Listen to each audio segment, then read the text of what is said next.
In this video, I'll show you how to erase in Canva. It's super simple and really useful for cleaning up or editing parts of your design. So let's get started. First, open canva.com and go to the project where you want to erase something. You can open an existing design or start a new one and upload your image. Once your project is open, click on the photo or element that you want to edit.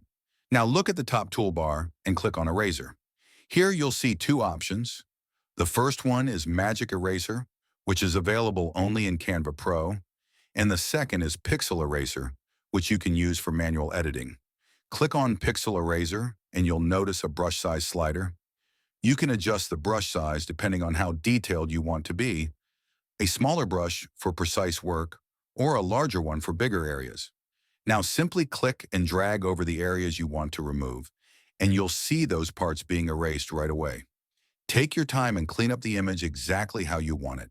Once you're done, you can click outside the image to exit the eraser tool, and if you're happy with the result, go to the top right corner, click Share Arrow Download, and save your edited design. And that's it.